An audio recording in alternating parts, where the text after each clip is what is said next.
Hey, come see us on tour. We'll be in Chicago, Grand Rapids, Michigan, Duluth, Georgia, right outside of Atlanta, Jacksonville, Florida, Tempe, Arizona, and Burbank, California. Go to jimmydore.com for a link for those tickets. Let's just, remind people of, what led me to you was you were the working for Levi's in an executive position, and you had an opinion.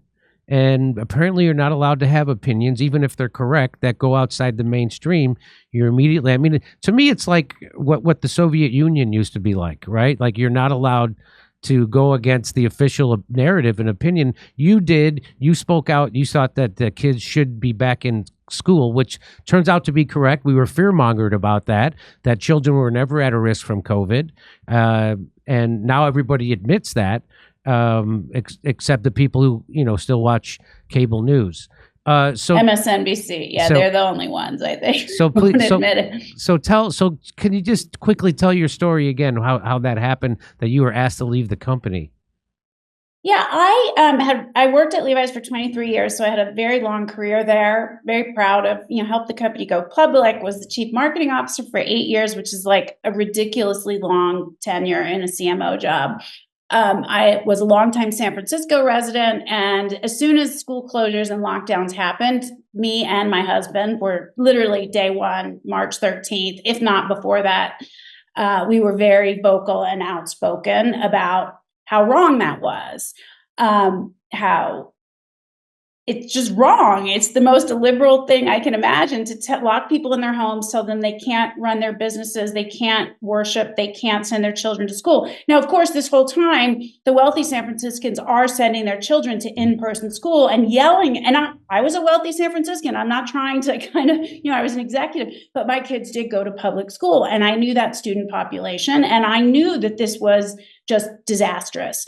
So I was very outspoken about it. The people of San Francisco in general, San Francisco was a brutally oppressive place during COVID.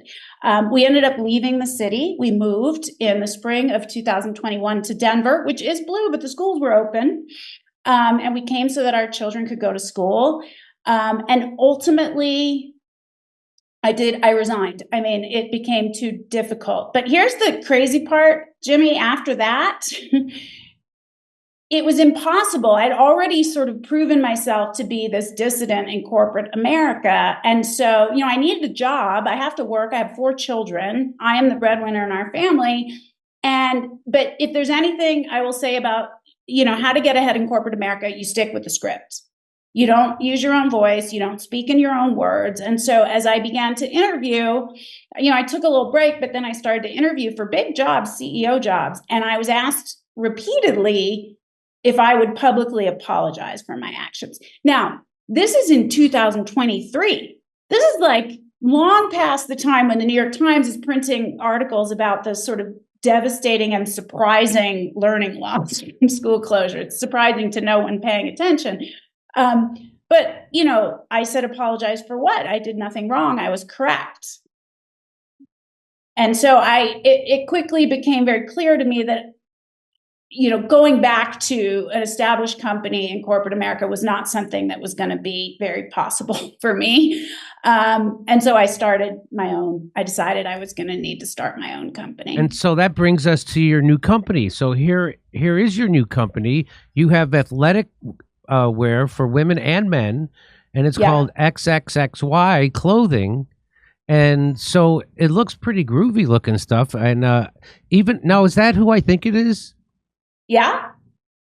That's right. If you think it's Riley Gaines, it's Riley Gaines, right? Yeah. Oh, so Riley Gaines is a model for. So look at that.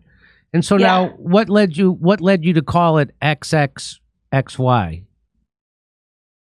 Well, I think after we've all just watched the, women's boxing in the Olympics, I think it's more clear to people why I called it that. But there is a truth. There are men and there are women. Women are XX, men are XY. It's called XXXY Athletics. So, it's really, we're the only brand standing up for the protection of women's sports. There's all these athletic brands out there. They all claim to champion female athletes. In reality, Nike in particular treats women athletes like total garbage.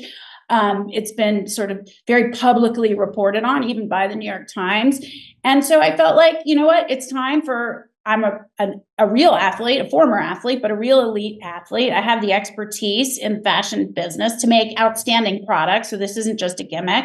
And I wanted to root it in the truth, because like the language is so screwed up now. We say men can get pregnant. We say boys need tampons. And so is it any real wonder that a male can compete in women's boxing and beat the crap out of women and everybody cheers as this triumph of inclusion? I just wanted to kind of ground it in truth. There is such a thing as objective truth. And we seem to have forgotten that. So I think like the Riley Gaines situation was, she was forced to compete against biological males who had gone through puberty as a male, right? And that gives you advantages, right? That your lungs are bigger, your bones structure, and there's a lot of people who think, well, if someone takes hormones for a certain amount of time, then it makes them equal, which it doesn't. And so I think they've lost that battle. The people who want to include biological males who have gone through puberty as a male in women's sports, and it is kind of mind blowing to me that people. There's a reason why we have Title IX. There's a reason why you have women's sports. There's a reason why you have that. Hey, come see us on tour. We'll be in Chicago, Grand Rapids, Michigan, Duluth, Georgia, right outside of Atlanta, Jacksonville, Florida, Tempe, Arizona, and Burbank, California. Go to jimmydore.com for a link for those tickets.